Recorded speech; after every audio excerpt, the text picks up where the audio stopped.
Debate with Dr. Arun Kumar. കോതമംഗലത്ത് ഉരുളൻതണ്ണിയിൽ ബസ്സിറങ്ങി 1 kilometre ദൂരം കാട്ടിലൂടെ നടന്നാണ് ക്ലാശ്ശേരിക്കാർ വീട് പിടിക്കുന്നത്. വഴിയിൽ ഒരിടത്തും കത്തുന്ന വഴിവിളക്കുകളില്ല. 1 വർഷം മുമ്പ് സമാന സാഹചര്യത്തിൽ നിർമ്മിച്ച ഫെൻസിങ്ങുകളെല്ലാം പൊളിഞ്ഞു പാളീസായി. കുറ്റാക്കുറ്റിരുട്ടിൽ മൊബൈൽ ടോർച്ചിന്റെ വെളിച്ചത്തിൽ ആനയെ പേടിച്ച് വഴി നടക്കുന്നവരിൽ ഒരാളായിരുന്നു കൂലിപ്പണിക്കാരനായ എൽദോസ്. എൽദോസിനെ കൊന്ന് കൊലവിളിച്ച കൊമ്പൻ ഒറ്റപ്പെട്ടൊരു ഭയമല്ല. പട്രോളിനിറങ്ങാൻ വനംവകുപ്പ് ജീപ്പിൽ ഡീസലില്ല, ഫെൻസിങ്ങിന് മെയിൻ്റനൻസ് ഇല്ല, കത്തുന്ന വഴിവിളക്കുകളില്ല. കാടതിര് പങ്കിടുന്ന കേരളത്തിൽ എല്ലായിടത്തും ഇതേ അവസ്ഥ തന്നെയാണ്. 3.5 വർഷത്തിനുള്ളിൽ കേരളത്തിൽ വന്യമൃഗങ്ങൾ എടുത്തത് 316 ജീവനുകളാണ്. ആളെ കൊല്ലുന്ന അനാസ്ഥയോ എന്നാണ് ചോദ്യം.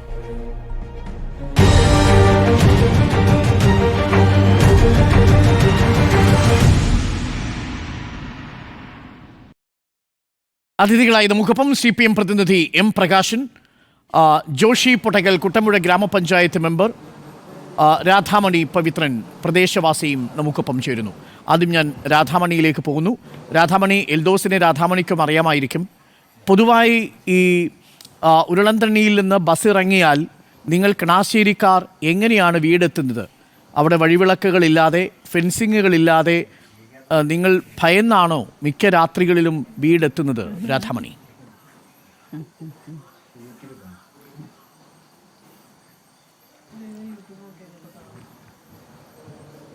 രാധാമണി കേൾക്കാമെങ്കിൽ.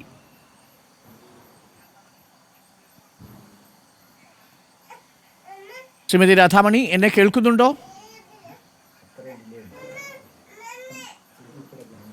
രാധാമണിയിലേക്ക് മടങ്ങി വരാം. നമുക്കൊപ്പം പഞ്ചായത്ത് മെമ്പർ ജോഷിയുണ്ട്. ശ്രീ ജോഷി, നമ്മൾ ഇന്നലെ ഈ സംഭവം നടക്കുന്ന സമയത്ത് ജോഷിയാണ് കാര്യങ്ങൾ വിശദീകരിച്ചത്. എന്താണ് യഥാർത്ഥത്തിൽ ക്ലാശ്ശേരിക്കാരുടെ പൊതുവായിട്ടുള്ളൊരവസ്ഥ, കോതമംഗലംകാരുടെയും അവസ്ഥ? നിലവിൽ വഴിവിളക്കില്ല എന്നുള്ളത് നമ്മൾ അറിഞ്ഞു. അവിടെ ട്രെഞ്ച് ഉണ്ടാക്കാമെന്ന് പറഞ്ഞു, ആ വാക്ക് പാലിച്ചില്ല എന്നതറിഞ്ഞു. എൽദോസിൻ്റെ ജീവൻ എടുത്തത് സർക്കാരിൻ്റെ അനാസ്ഥയാണോ ജോഷി?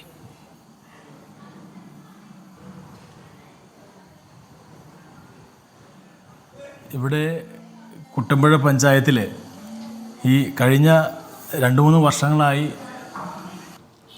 6-7ഓളം ആളുകളാണ് വന്യജീവി ആക്രമണത്തിൽ കൊല്ലപ്പെട്ടത്.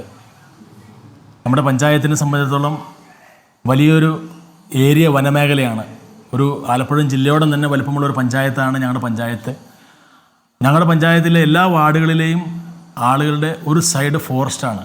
അപ്പോൾ ഞങ്ങൾ എത്രയോ വർഷങ്ങളായി ആവശ്യപ്പെടുന്നു, ഈ പഞ്ചായത്തിൻ്റെ ആളുകൾ നിവസിക്കുന്ന വാസസ്ഥലവും അതുപോലെ തന്നെ ഫോറസ്റ്റിൻ്റെ അതിർത്തിയും തമ്മിലുള്ള സ്ഥലങ്ങളിൽ കൃത്യമായ ശാശ്വതമായ ഫെൻസിങ്, അല്ലെങ്കിൽ വന്യജീവികൾ പ്രത്യേകിച്ച് ആന ഞങ്ങളുടെ ജനവാസ മേഖലയിൽ വരാതെ തരത്തിലുള്ള ട്രെഞ്ച് സൗകര്യം ഏർപ്പെടുത്തിക്കൊണ്ട് ഞങ്ങളുടെ ആളുകളുടെ ജീവന് സംരക്ഷണം നൽകേണ്ട ഒരു സംവിധാനം സർക്കാരും അതുപോലെ തന്നെ ഫോറസ്റ്റ് ഡിപ്പാർട്ട്മെൻറ്റിൻ്റെ സംവിധാനത്തിൽ നിന്ന് ഉണ്ടാകണമെന്ന് ഓരോരോ കാഷ്വാലിറ്റികൾ സംഭവിക്കുമ്പോഴും ഞങ്ങൾ ആവശ്യപ്പെടാറുണ്ട്. അപ്പോൾ ആ സമയങ്ങളിലെല്ലാം തന്നെ ഇപ്പോൾ റീസെൻ്റ്ലി നടന്ന ഓരോരോ കാഷ്വാലിറ്റികളിലും ഡിപ്പാർട്ട്മെൻറ്റ് DFO അല്ലെങ്കിൽ മറ്റ് ആളുകൾ സ്ഥലത്തെത്തി ആ ദുരിതാശ്വാസ തുക കൈമാറി ഇനി ഒരിക്കലും ഈ ഒരു കാഷ്വാലിറ്റി ഉണ്ടാക്കാത്ത രീതിയിൽ ഫെൻസിങ് അല്ലെങ്കിൽ മറ്റ് ട്രെഞ്ച് സംവിധാനങ്ങൾ ഒരുക്കിത്തരാം എന്ന് പറഞ്ഞു പോവുകയും പിന്നീട് തിരിഞ്ഞു നോക്കാതെ വരികയും വീണ്ടും കാഷ്വാലിറ്റികൾ സംഭവിക്കുമ്പോൾ ഇതേ വാഗ്ദാനങ്ങൾ ആവർത്തിക്കപ്പെടുകയാണ് ചെയ്യുന്നത്.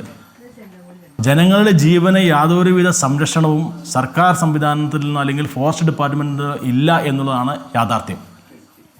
ഇവിടെ ഈ ഒരു മരണത്തിന് ശരിക്കും ഉത്തരവാദി ഫോറസ്റ്റ് ഡിപ്പാർട്ട്മെൻറ്റിൻ്റെ അനാസ്ഥ തന്നെയാണ്. കാരണം ഇത് 1 കിലോമീറ്റർ ഏരിയയാണ് ഈ യുവാവിന് ബസ് ഇറങ്ങിയ സ്ഥലത്ത് നിന്ന് വീട്ടിലേക്ക് പോകാനുള്ളത്.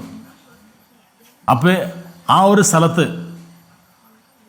കൃത്യമായിട്ടുള്ള പെട്രോളിങ്ങുകൾ സംവിധാനങ്ങൾ ഉണ്ടായിരുന്നുവെങ്കിൽ, അല്ലെങ്കിൽ ഈ ജനവാസ മേഖലകളിൽ ഒരു 8 മണി 9 മണി വരെയെങ്കിലും ഫോറസ്റ്റുകാരുടെ സാന്നിധ്യവും അതുപോലെ തന്നെ പെട്രോളിങ്ങും ഉണ്ടായിരുന്നു, ഒരു RRT ടീമൊക്കെ അവിടെ ഉണ്ടായിരുന്നുവെങ്കിൽ ഈ അപകടം നമുക്ക് ഒഴിവാക്കാമായിരുന്നു. അതുപോലെ തന്നെ 1 വർഷങ്ങൾക്ക് മുമ്പ് ഇതിന് തൊട്ടടുത്ത് പിണവർക്കുടി എന്ന സ്ഥലത്ത് നമ്മുടെ ഒരു ആദിവാസി യുവാവ് ഇതുപോലെ തന്നെ കുളിക്കാൻ പോയപ്പോൾ രാത്രി 7 മണിക്കാണ് ആന ചവിട്ടിക്കൊന്നത്. അപ്പോൾ അന്നും ഞങ്ങൾ പറഞ്ഞതാണ് ഈ ജനവാസ മേഖലയോട് ചേർന്നുള്ള ട്രെഞ്ച് സംവിധാനം എത്രയും പെട്ടെന്ന് പൂർത്തിയാക്കണമെന്ന്. അന്ന് പറഞ്ഞു അടിയന്തരമായി പൂർത്തിയാക്കുമെന്ന് പറഞ്ഞെങ്കിലും ഈ സ്ഥലത്തൊന്നും പൂർത്തിയാക്കിയില്ല. അന്ന് വനം വകുപ്പ് തന്ന വാഗ്ദാനം പാലിച്ചിരുന്നുവെങ്കിൽ ഈ അപകടം ഉണ്ടാവുകയില്ലായിരുന്നു. അതുകൊണ്ടാണ് ഇത് വനം വകുപ്പിൻ്റെയും സർക്കാരിൻ്റെയും അനാസ്ഥയാണ് എന്ന് ജനങ്ങൾ ഉറച്ചു വിശ്വസിച്ചതും ഇന്നലെ ജനങ്ങൾ അത്രമേൽ പ്രബോധിതരായി അവിടെ നമ്മുടെ ഈ ഒരു പ്രശ്നങ്ങൾ ഉണ്ടാകാനുള്ള സാഹചര്യം ഉണ്ടായത്. ജോഷി, ഈ അപകടം നടക്കുന്നതിന് മുമ്പ് ഫോറസ്റ്റ് ഓഫീസിലേക്ക് ആരെങ്കിലും പോയി ഇങ്ങനെ ആന നിൽക്കുന്നുണ്ടോ എന്ന വിവരം അറിയിച്ചിരുന്നു ആ പെട്രോളിംഗ് ഓഫീസിൽ? ആ ഏരിയയിൽ 6 മണി കഴിഞ്ഞാൽ മിക്ക ദിവസങ്ങളും തന്നെ ആനയുടെ ശല്യമുണ്ട്. പകൽ സമയങ്ങളിൽ പോലും ആനയുടെ ശല്യമുള്ള ഒരു റോഡാണത്. അപ്പോൾ ഇന്നലെ വൈകുന്നേരം ആ സമയത്ത് അവിടെ വന്യമൃഗ ശല്യം, ആനയുടെ ശല്യമുണ്ട് എന്ന് ചെന്ന് പറയുകയും ആ സമയത്ത് വാഹനത്തിന് ഡീസൽ അടിക്കാൻ ഡീസൽ ഇല്ല എന്ന് പറയുന്ന ഒരു സാഹചര്യം ഉണ്ടായി എന്നാണ് ഞാൻ അവിടെ ചെന്നപ്പോൾ. ഈ ആക്സിഡൻ്റായി ഒരു 5-10 മിനിറ്റ് സമയത്ത് ഞാൻ അവിടെ ചെന്നിരുന്നു. അവിടെ ചെന്ന സമയത്ത് അവിടെ കൂടിയിരുന്ന ആ ജനക്കൂട്ടം ആളുകൾ നമ്മളോട് പറഞ്ഞത് ഫോറസ്റ്റ് ഡിപ്പാർട്ട്മെൻറ്റിൽ ആവശ്യപ്പെട്ടപ്പോൾ വാഹനത്തിന് ഡീസൽ ഇല്ല, അതുകൊണ്ട് വാഹനം എടുത്തുകൊണ്ട് പോകാൻ സാധിക്കില്ല എന്ന് പറഞ്ഞു എന്നാണ് അവിടുത്തെ ആളുകൾ നമ്മളോട് പറഞ്ഞത്. അപ്പോൾ എന്തിനാണ് ഡീസൽ ഇല്ലാത്ത വണ്ടി കൊണ്ടുവന്നിട്ട് ഒരു പ്രഹസനത്തിന് വേണ്ടിയിട്ടാണോ ഡിപ്പാർട്ട്മെൻറ്റ് ഇങ്ങനെ വാഹനങ്ങൾ അവിടെ കൊണ്ടുവന്ന് വെക്കുന്നത്? പ്രധാനപ്പെട്ട ചോദ്യമാണ്. ഇതാണ് ജനങ്ങൾ ചോദിക്കുന്നത്. മറുപടി പറയേണ്ടതുണ്ട്, സർക്കാർ മറുപടി പറയേണ്ടതുണ്ട്, വനം വകുപ്പ് മന്ത്രി മറുപടി പറയേണ്ടതുണ്ട്. ഞാൻ പ്രകാശ് മാസ്റ്ററിലേക്ക് വന്നു. പ്രകാശ് മാസ്റ്റർ, 2021 മുതൽ 2024 ജൂലൈ വരെയുള്ള കണക്ക് വരെ മാത്രം എടുത്താൽ 316 പേരാണ് വിവിധ വന്യമൃഗ ആക്രമണങ്ങളിൽ ജീവൻ നഷ്ടപ്പെട്ടത് നമ്മുടെ സംസ്ഥാനത്ത്. 1844 വളർത്തുമൃഗങ്ങൾ, 3295 പേർക്ക് പരിക്ക്, 20,006 കൃഷിയിടങ്ങളിലെ കൃഷിവിളകൾ എന്നിവ നശിപ്പിക്കപ്പെട്ട് കഴിഞ്ഞു. അപകടമുണ്ടായാൽ നഷ്ടപരിഹാരം നൽകുന്നതിന് വേണ്ടി മാത്രം ഒരു വനം വകുപ്പ് നമുക്കെന്തിനാണ്? പെട്രോളിങ്ങിന് പോകാനുള്ള ജീപ്പിൽ ഡീസൽ അടിക്കാൻ കഴിയില്ലെങ്കിൽ ആ വനം വകുപ്പ് പിരിച്ചുവിടുന്നതല്ലേ നല്ലത്? എം പ്രകാശം മാസ്റ്റർ. ഇതിൽ എൽദോസിൻ്റെ മരണത്തെ ഒരു ഒറ്റപ്പെട്ട സംഭവമായിട്ടല്ല നമ്മൾ ചർച്ച ചെയ്യേണ്ടത്. അതുപോലെ അതിൻ്റെ ഒരു സെൻസേഷണൽ വശത്തെ അല്ല നമ്മൾ കാണേണ്ടത്. ഇവിടെ വന്യജീവി മനുഷ്യ സംഘർഷവുമായി ബന്ധപ്പെട്ടുകൊണ്ട് കേരളത്തിൽ കഴിഞ്ഞ 5 വർഷങ്ങൾക്കുള്ളിൽ 637 ആളുകൾ കൊല്ലപ്പെട്ടുവെന്ന് 2023 ഫെബ്രുവരി 1 മറുപടിയിൽ ബഹുമാനപ്പെട്ട വനവകുപ്പ് മന്ത്രി പറഞ്ഞിട്ടുണ്ട്.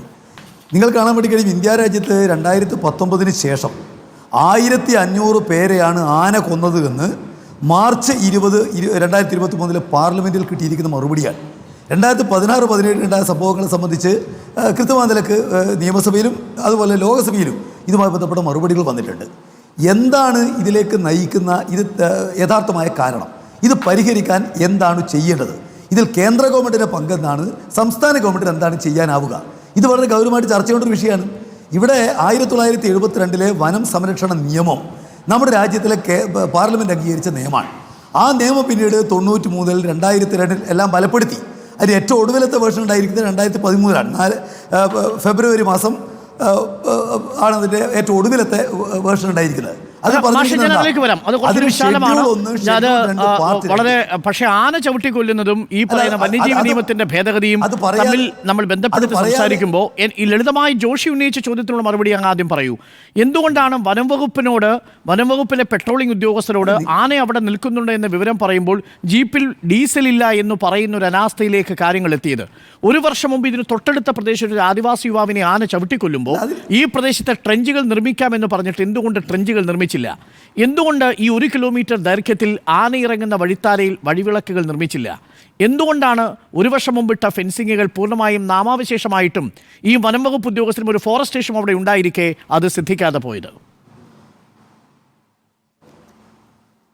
അതെ, ഇതിലിപ്പോൾ ഈ എൽദോസിൻ്റെ മരണത്തിന് കാരണമായ സംഭവത്തെ സംബന്ധിച്ച് മാത്രമാണ് നിങ്ങൾ ചർച്ച ചെയ്യുന്നതെങ്കിൽ ഈ ചോദ്യങ്ങൾ സാങ്കത്യമുണ്ട്.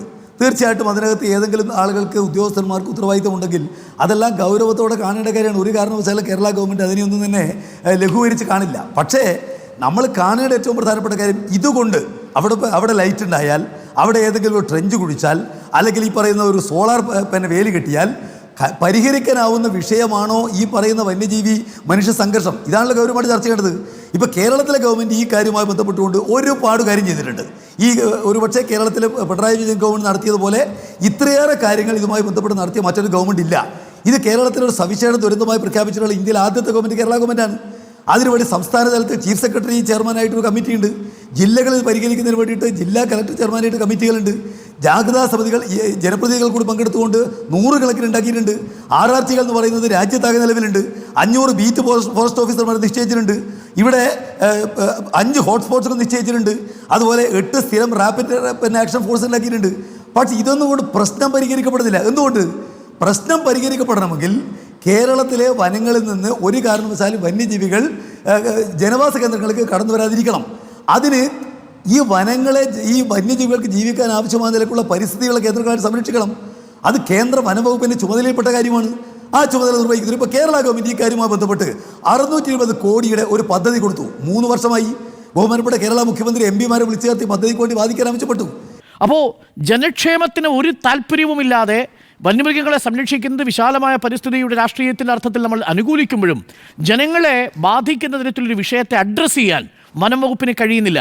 എല്ലാ അപകടം ഉണ്ടാകുമ്പോഴും വനം വകുപ്പ് മന്ത്രിക്ക് ഒരൊറ്റ വാചകമാണ്: ദൗർഭാഗ്യകരം, ദൗർഭാഗ്യകരം. അങ്ങനെ ദൗർഭാഗ്യകരമായി ഇരിക്കാൻ ഒരു വനം വകുപ്പ് മന്ത്രി എന്തിനാണ് എന്നുള്ളതാണ് നാട്ടുകാരുടെ ചോദ്യം. ആക്റ്റീവായി ഇടപെടണ്ടേ? ഈ പ്രദേശത്ത് ഒരു പെൺകുട്ടി മെനഞ്ഞാൽ മരിച്ചില്ലേ പ്രകാശ് മാസ്റ്റർ?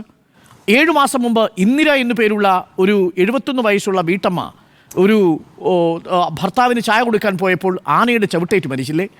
1 വർഷം മുമ്പ് ഈ സ്ഥലത്തിന് തൊട്ടടുത്ത് ഒരു ആദിവാസി യുവാവ് ആനയുടെ ചവിട്ടേറ്റ് മരിച്ചില്ലേ?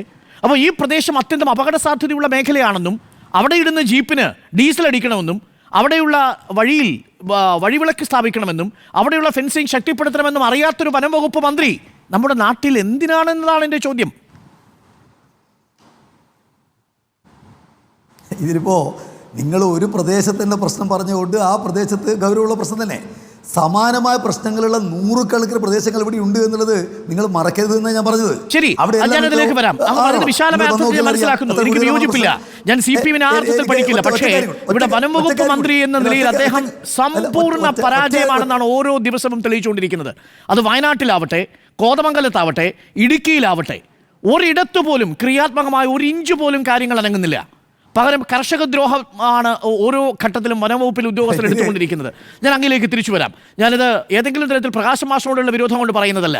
പക്ഷേ ഇന്നലെ ഞങ്ങൾ ചോദിക്കുമ്പോഴും പറയുന്നത് ടെൻഡർ കൊടുത്തിരിക്കുകയാണ്. 1 വർഷമായി ട്രെഞ്ച് കുഴിക്കാനുള്ള ഉറപ്പ നാട്ടുകാർക്ക് കൊടുത്തിട്ട് 1 വർഷമായി പ്രകാശ് മാസ്റ്റർ തിരിഞ്ഞു നോക്കിയിട്ടില്ല വഴിക്ക്. അവിടുത്തെ ഫെൻസിംഗ് മാഷ് കണ്ടതല്ലേ? 1 കിലോമീറ്റർ ദൂരത്തുള്ള ഫെൻസിംഗ് എടുത്ത് കുട്ടികൾ കളിക്കുക. ഞാൻ ഒരൊറ്റ കാര്യം ഞാൻ പറയട്ടെ. കേരളമാകെ നേരിടുന്ന ഒരു വിഷയം എന്നുള്ള നിലക്ക് ഇവിടെ ഏറ്റവും ഏറെ കേരളത്തിൽ ചെയ്തൊരു ഗവൺമെൻറ് ഈ ഗവൺമെൻറ് ആണെന്നാണ് ഞാൻ പറഞ്ഞത്. സൗരോർജ്ജ വേലി 609 കിലോമീറ്റർ ഉണ്ടാക്കിയിട്ടുണ്ട് ഈ ഗവൺമെൻറ്. 40.9 കിലോമീറ്റർ ഉണ്ടാക്കിയിട്ടുണ്ട് അതിന് പ്രതിരോധ കിടങ്ങ്. 1.2 കിലോമീറ്റർ ക്രാഷ് റോഡ് ഫെൻസിംഗ് ഉണ്ടാക്കിയിട്ടുണ്ട്. 10 കിലോമീറ്റർ റെയിൽ ഫെൻസിംഗ് ഉണ്ടാക്കിയിട്ടുണ്ട്. ആനിമൽ ഹോസ്പിറ്റൽ സെൻറ്റർ ഈ ഇന്ത്യയിൽ എവിടെ ഇല്ല, കേരളത്തിൽ വയനാട്ടിൽ ഉണ്ടാക്കിയിട്ടുണ്ട്. അപ്പോൾ 7 ഘടകങ്ങളുണ്ട്. ഇപ്പോൾ ഞാൻ പറയുന്നത് നിങ്ങൾ ഏതെങ്കിലും സ്പെസിഫിക് ആയ സംഭവത്തിൽ എന്തെങ്കിലും പ്രശ്നങ്ങൾ പരിശോധിക്കാം. പക്ഷേ ഇതൊന്നും ഈ പ്രശ്നങ്ങൾക്ക് പൂർണ്ണ പരിഹാരമല്ല. ഇവിടെ പാടില്ലല്ലോ. ശ്രീമതി രാധാമണി പവിത്രൻ, എന്നെ കേൾക്കാൻ കഴിയുന്നുണ്ടോ ഇപ്പോൾ?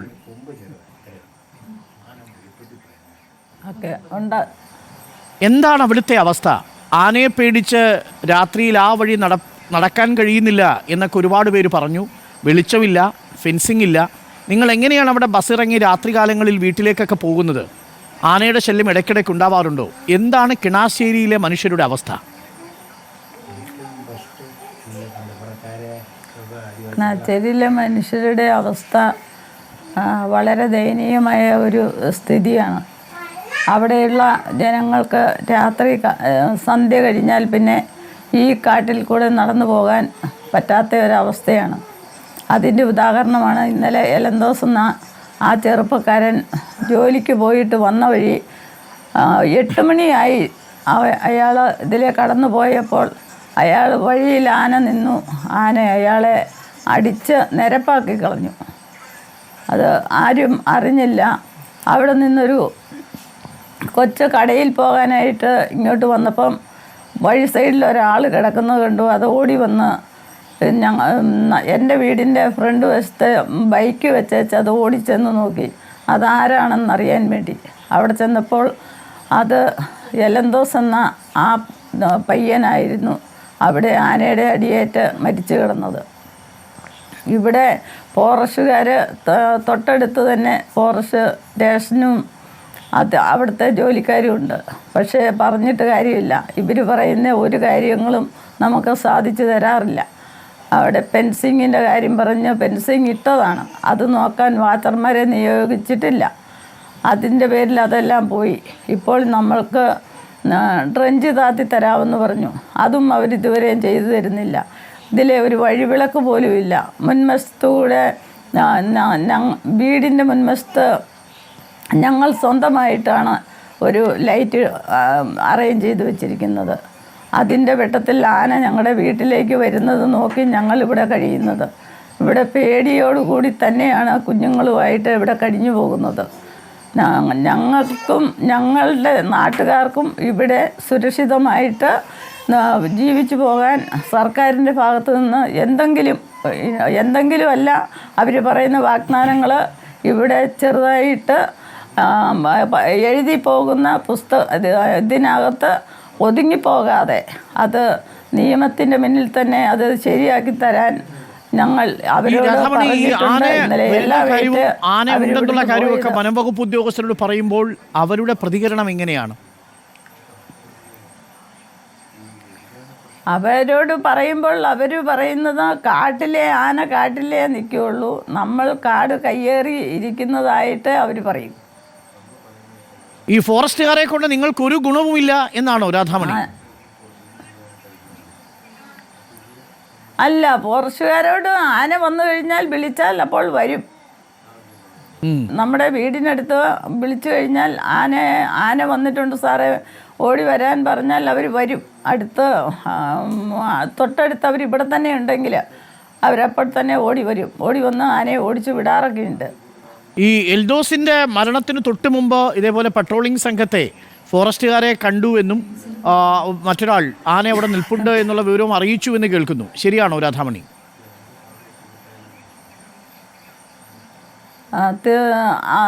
അതിനെക്കുറിച്ച് എനിക്ക് അത്ര വ്യക്തതയില്ല. ആന അവിടെ ഉണ്ട്. അവർ വണ്ടി ഇവിടുന്ന് അങ്ങോട്ട് പോകുന്ന കണ്ടു. പോയപ്പോൾ വഴിയിൽ ആന ഉണ്ടായിരുന്നു എന്നാണ് പറയുന്നത്. എൽദോസ് ആ വണ്ടിയുടെ പുറകെയാണ് നടന്നു പോയത്. ഈ എൽദോസ് നടന്നു പോയപ്പോൾ ആന നിൽക്കുന്നത് കണ്ടിട്ടുണ്ടാവില്ല. കയ്യിലെ മൊബൈൽ ഫോണിന്റെ ടോർച്ച് മാത്രമേ ഉണ്ടായിരുന്നുള്ളൂ അല്ലേ? അത്രേ ഉണ്ടായിരുന്നുള്ളൂ. മൊബൈൽ ഫോൺ തെളിച്ചുകൊണ്ടാണ് അവന് കടന്നു പോയത്. ആ സമയത്ത് ആനയെ കണ്ട് ഓടാൻ പോലും പറ്റാത്ത അത്ര അടുത്ത് ആനയുടെ അടുത്ത് എൽദോസ് എത്തിയിട്ടുണ്ടാവാം അല്ലേ രാധാമണി? അതെ, തൊട്ടടുത്ത് ആനയും എൽദോസുമായിട്ട് കൂട്ടിമുട്ടി. അതാണ് എൽദോസിന്റെ മരണത്തിന്റെ ഏക കാരണം. ഒരുപക്ഷെ അവിടെ ആ വഴിവിളക്കുകൾ ഉണ്ടായിട്ടുണ്ടെങ്കിൽ എത്ര കാലമായിട്ട് അവിടെ ഈ സ്ട്രീറ്റ് ലൈറ്റ് വഴിവിളക്കുകൾ കത്തുന്നില്ല രാധാമണി? ഒരു 6 മാസത്തോളമായിട്ടുണ്ട്. വഴിവിളക്ക് ഇട്ടേച്ച് അവർ പോകും, അന്നേരം തന്നെ അത് കേടായി പോവുക. അത് പിന്നെ അവർ പഞ്ചായത്തിലെ മെമ്പർമാരോട് പറഞ്ഞു കഴിഞ്ഞാൽ ഇട്ട് തരാം എന്ന് പറയുന്നത് മാത്രമേ ഉള്ളൂ, ഇടുന്നില്ല. ഒറ്റ ലൈറ്റും ഇല്ല. ശ്രീ ജോഷി അവിടുത്തെ പഞ്ചായത്ത് മെമ്പർ കൂടിയാണ്. എനിക്കറിയാം നിങ്ങൾക്ക് സാമ്പത്തിക പരാധീനതയുണ്ടാവും. പക്ഷേ ഈ സ്ട്രീറ്റ് ലൈറ്റ് ഇടുന്ന കാര്യത്തിൽ എന്തുകൊണ്ടായിരിക്കും പഞ്ചായത്തിനൊരു വീഴ്ച സംഭവിച്ചിട്ടുണ്ടാവുക, വനം വകുപ്പിന് വീഴ്ച സംഭവിച്ചതുപോലെ? ജോഷി,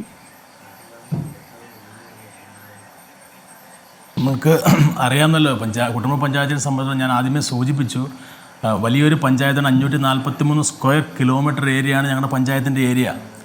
അപ്പോൾ ഒരു പഞ്ചായത്തിനെ സംബന്ധിച്ച് 17 വാർഡുകൾ വ്യാപിച്ച് കിടക്കുന്ന വലിയൊരു ഭൂപ്രദേശമാണ്. അപ്പോൾ ഇത്രയും പ്രദേശത്ത് നമ്മൾക്ക് പരിമിതമായ ഫണ്ടുകൾ വിനിയോഗിച്ചുകൊണ്ടാണ് നമ്മൾ ഈ സ്ട്രീറ്റ് ലൈറ്റ് ഇടുന്നത്. അതിനകത്തുള്ളൊരു പ്രശ്നമെന്ന് പറയുന്നത്, നമ്മുടെ ഈ സ്ഥലത്ത് നമ്മൾ സ്ട്രീറ്റ് ലൈറ്റിനുള്ള ഫണ്ട് വെച്ച് ഈ വർഷം തന്നെ പഞ്ചായത്ത് 16 ലക്ഷം രൂപ സ്ട്രീറ്റ് ലൈറ്റ് ഫണ്ട് വെച്ച് ചെയ്തിരുന്നു. നമ്മൾക്ക് ഇതിന് ശേഷം അവർക്ക് സ്ട്രീറ്റിൽ മെയിൻ്റനൻസ് ചെയ്യാൻ വേണ്ടിയിട്ട് ആ കോൺട്രാക്ടർ നമ്മൾ ആവശ്യപ്പെട്ടിരുന്നു മെയിൻ്റനൻസ് ചെയ്യാൻ വേണ്ടിയിട്ട്. പക്ഷേ നമ്മളെ സംബന്ധിച്ചിടത്തോളം 4 മാസമായി നമുക്ക് പഞ്ചായത്തിൽ, കുട്ടമ്പുഴ പഞ്ചായത്ത് ഒരു വിദൂര പഞ്ചായത്ത് കൊണ്ട് തന്നെ സ്റ്റാഫുകൾ വരുന്ന ആരും നിൽക്കുന്നില്ല. ഇപ്പോൾ 4 മാസമായിട്ട് ഞങ്ങളുടെ പഞ്ചായത്തിൽ സെക്രട്ടറി ഇല്ല. ഒരു സെക്രട്ടറി ട്രാൻസ്ഫർ ആയി പോയതിനു ശേഷം പെൻഷനാകാൻ വെച്ച ഒരു സെക്രട്ടറി ഇവിടെ നിയോഗിച്ചു. അദ്ദേഹം വന്നതിൻ്റെ പിറ്റേ ദിവസം ലീവ് എടുത്ത് പോയി. അതിനുശേഷം അദ്ദേഹം ഈ നവംബർ 31 പെൻഷനായി. അതിനുശേഷം പുതിയ ഒരാളെ നിയോഗിച്ചു. ഇതുവരെയും ഒന്ന് ചാർജ് എടുത്തില്ല. 4 മാസമായി പഞ്ചായത്തിൽ സെക്രട്ടറി ഇല്ല, ഒരു ബില്ല് നമുക്ക് പാസ്സാക്കാൻ കഴിയുന്നില്ല. 15 ദിവസമായിട്ട് അസിസ്റ്റന്റ് സെക്രട്ടറി ട്രെയിനിങ്ങിലാണ്. അക്കൗണ്ടൻറ്റ് നമുക്ക് മാറിപ്പോയിട്ട് ഇപ്പോൾ 3 ആഴ്ചയായിട്ട് അക്കൗണ്ടൻറ്റ് വന്നിട്ടില്ല. അങ്ങനെ നമ്മളെ പഞ്ചായത്തിനെ സംബന്ധിച്ചിടത്തോളം ഒരു ഉദ്യോഗസ്ഥ ലെവലിൽ ഞങ്ങൾക്ക് യാതൊരു സപ്പോർട്ടും കിട്ടുന്നില്ല. ഞങ്ങളുടെ പഞ്ചായത്ത് ഭരിക്കുന്നത് തന്നെ നമ്മുടെ ഒരു ട്രൈബൽ വിഭാഗത്തിൽപ്പെട്ടൊരു വനിതയാണ്. അവർ എത്രയോ തവണ ഞങ്ങളുടെ പഞ്ചായത്ത് പ്രസിഡൻറ്റും വൈസ് പ്രസിഡൻറ്റും വനിതയാണ്. ഒരു പഞ്ചായത്തിലും അങ്ങനെ ഇല്ല. കാരണം സംവരണം ഇത് വന്നുകൊണ്ട് 2 പേരും വനിതകളാണ്. അവർ എത്രയോ പ്രാവശ്യം DDP തലത്തിലും അതുപോലെ മിനിസ്ട്രി ലെവലിലും ഒക്കെ നമ്മൾ ഈ സ്റ്റാഫിൻ്റെ ന്യൂനത ഞങ്ങളുടെ പഞ്ചായത്ത് ഭരിച്ചുകൊണ്ടുവരുന്ന ബുദ്ധിമുട്ടുകളെ കുറിച്ച് പറയുമ്പോൾ നമ്മൾക്ക് ഇതുപോലെ തന്നെ വാഗ്ദാനങ്ങളാണ്. അടുത്ത ദിവസം റെഡിയാക്കി തരാം, അല്ലെങ്കിൽ അടുത്ത ദിവസം ആളെ പോസ്റ്റ് ചെയ്ത് തരാം, അടുത്ത ദിവസം വെച്ച് തരാമെന്ന് പറയുന്നതല്ല, സ്റ്റാഫിനെ വെച്ച് കിട്ടുന്നില്ല. നമ്മൾക്ക് തരുന്ന ഫണ്ടുകൾ പോലും കാര്യക്ഷമമായി വിനിയോഗിക്കുവാൻ വേണ്ടിയിട്ടുള്ള സ്റ്റാഫ് ഇല്ലാത്ത വലിയൊരു പോരായ്മയാണ്. ഇതിനകത്ത് ആ ഫണ്ടുകൾ നമ്മൾ മെയിൻ്റനൻസ് ആയിട്ട് അദ്ദേഹത്തെ അവരെ വിളിക്കുമ്പോൾ പറയും ഞങ്ങൾ ചെയ്തതിൻ്റെ പൈസ ഞങ്ങൾക്ക് വേഗം ഞങ്ങൾ തരിക, അതിനുശേഷം ഞങ്ങൾ മെയിൻ്റനൻസ് ചെയ്യാമെന്നാണ് അവർ പറയുന്നത്. അപ്പോൾ ഈ ബില്ല് ഒപ്പിട്ട് കൊടുക്കാൻ പോലും നമ്മൾക്കൊരു ഉദ്യോഗസ്ഥനെ വെച്ച് തരാനുള്ള സംവിധാനം സർക്കാരിൽ നിന്ന് വെച്ച് ചെയ്യുന്നില്ല. പഞ്ചായത്തിന് കിട്ടുന്ന ഫണ്ടുകൾ പോലും കൃത്യമായി വിനിയോഗിക്കാൻ ഉദ്യോഗസ്ഥരുടെ പോരായ്മ നമ്മൾ വലിയ തോതിൽ നമ്മൾ അനുഭവിക്കുന്നുണ്ട്. അത് വ്യക്തമാണ്. സർക്കാരാണ് അക്കാര്യത്തിൽ തീരുമാനമെടുക്കേണ്ടത്. ഞാൻ പ്രകാശ് മാഷിലേക്ക് വരാം. അതിനു മുൻപ് ഈ വാച്ചർമാർ ഈ അവിടെ വേണ്ടത്ര ഡ്യൂട്ടിക്ക് ഇടുന്നില്ലേ? ഈ ഫെൻസിങ് അടക്കമുള്ള കാര്യങ്ങൾ ശ്രദ്ധിക്കാതെ പോയതും അതൊക്കെ പാഴായി പോയതും എന്തുകൊണ്ടായിരിക്കും ജോഷി? അത് സർക്കാർ ഫോറസ്റ്റ് ഡിപ്പാർട്ട്മെൻറ്റാണ് നമ്മൾ എല്ലാ സ്ഥലത്തും ഫെൻസിങ് ചെയ്യുന്നത്. പഞ്ചായത്ത് ഫണ്ട് വെച്ചാൽ പോലും പഞ്ചായത്ത് ഫണ്ട് ഡിപ്പാർട്ട്മെൻറ്റിന് കൈമാറുന്നു. ഡിപ്പാർട്ട്മെൻറ്റ് അത് കൊട്ടേഷൻ വിളിച്ച് എസ്റ്റിമേറ്റ് എടുത്ത് പണിയിക്കുന്നു. പക്ഷേ പിന്നീട് ഇതിൻ്റെ ഫോളോ അപ്പ്, അതായത് മെയിൻ്റനൻസ് ഫോളോ അപ്പ് കൃത്യമായിട്ട് ഡിപ്പാർട്ട്മെൻറ്റ് ചെയ്യുന്നില്ല. ഒരു സ്ഥലത്ത് അവർ ഫെൻസിങ് ഇട്ടിട്ട് പോയി കഴിഞ്ഞാൽ പിന്നെ ആ ഫെൻസിങ് മുഴുവൻ നശിച്ചു പോയി കഴിഞ്ഞാൽ അതിൻ്റെ ഫോളോ അപ്പ് അതിൻ്റെ ഒരു മെയിൻ്റനൻസ് ചെയ്യുന്നില്ല. കൃത്യമായിട്ട് സമയാസമയത്ത് അടിക്കാടുകൾ വെട്ടി സംരക്ഷിച്ചാൽ ഈ ഫെൻസ് ഇപ്പോൾ നിലവിൽ ക്ലാച്ചേരി സൈഡിലേക്ക് ഫെൻസിങ് ഇട്ടിട്ട് ഏകദേശം 4 വർഷങ്ങൾക്ക് കഴിഞ്ഞ ഭരണസമിതി ഇരിക്കുന്ന സമയത്ത് ഇട്ട ഫെൻസിങ് ആണ്. അതിൻ്റെ മെയിൻ്റനൻസ് കൃത്യമായിട്ട് നടത്താത്തത് കൊണ്ടാണ് ആ സാധനം നഷ്ടപ്പെട്ടു പോയത്, അല്ലെങ്കിൽ അത് നശിച്ചു പോയത്. ആന ഇപ്പോൾ കുറച്ചുകൂടി പഴയ കാലത്തെ പോലെയല്ല, ആന കുറച്ചുകൂടി ഇൻ്റലിജൻ്റ് ആയിട്ടാണ് ചെയ്യുന്നത്. ഈ ഫെൻസിങ്ങിൻ്റെ മുകളിലേക്ക് ഒന്നിൽ അടുത്ത് കിടന്ന ഒരു മരം പെഴുതിടും, അല്ലെങ്കിൽ വേറൊരു ചില്ല ചവിട്ടിയിടും. അങ്ങനെ ഈ ഫെൻസിങ് നശിപ്പിച്ച് കഴിഞ്ഞ് നിർബാധം ആന ഈ ഫെൻസിങ്ങിനെ ക്രോസ് ചെയ്ത് വരികയാണ് ജനവാസ മേഖലകളിലേക്ക്. വാഗ്ദാനം ചെയ്തിരുന്നു.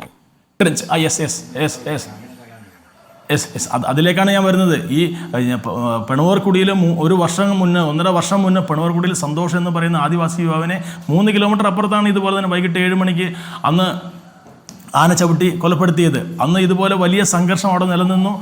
DFOയും അതുപോലെ തന്നെ MP ഡീൻ കുര്യാക്കോസ് അടക്കമുള്ള ആളുകൾ അവിടെ നിന്ന് MLA അടക്കമുള്ള ആളുകൾ അവിടെ വന്ന് ഈ കാര്യങ്ങൾ ചർച്ച ചെയ്ത് എത്രയും പെട്ടെന്ന് ഈ പിണവർക്കുടി സൈഡിൽ, അതായത് പിണവർക്കുടി 12ാം വാർഡിൻ്റെ എല്ലാ സ്ഥലങ്ങളിലും ജനവാസ മേഖലയുമായി ബന്ധപ്പെട്ട സ്ഥലങ്ങളിൽ ട്രെഞ്ച് താത്തി ആളുകളുടെ ജീവൻ സംരക്ഷിക്കാമെന്ന് പറഞ്ഞതിന് പോയതിന് ശേഷം ഇന്നലെ വീണ്ടും കളക്ടർ വന്നതിന് ശേഷമാണ് പറഞ്ഞത് ഇന്ന് പുലർച്ചെ ട്രെഞ്ചിൻ്റെ പണി ആരംഭിക്കാമെന്ന് ഉറപ്പ് കൊടുത്തിട്ട് പോയത്.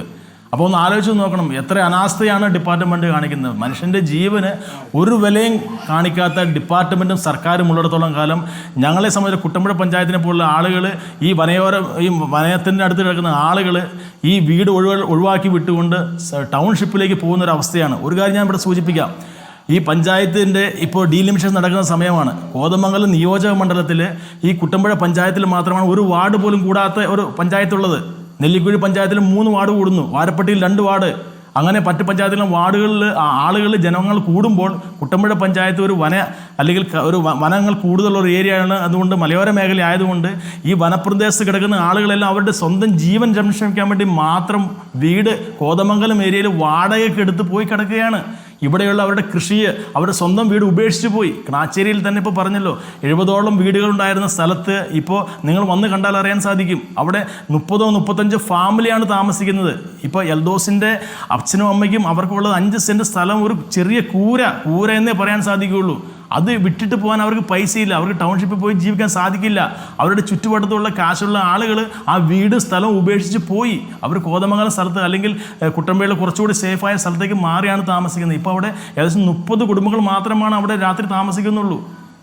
മുൻകാലങ്ങളിൽ 10 വർഷം മുമ്പ് നിർബാധം ആളുകൾ രാത്രി സഞ്ചരിച്ചു കൊടുക്കുന്ന വഴിയാണത്. ഇപ്പോൾ ഈ വന്യമൃഗശല്യം കാരണം ഒട്ടും ഞങ്ങൾക്ക് സഞ്ചരിക്കാൻ വയ്യാതായിരിക്കുന്നു. ഈ ഗ്രാമത്തിലെ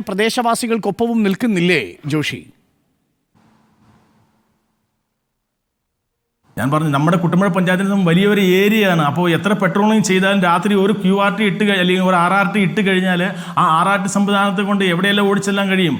വിസ്തൃതമായ പഞ്ചായത്ത് ഏകദേശം 12 വാർഡുള്ള ഈ കുട്ടമ്പുഴ ഏരിയ തന്നെ, ബാക്കി വടാട്ടുപാറ സൈഡിലാണ്.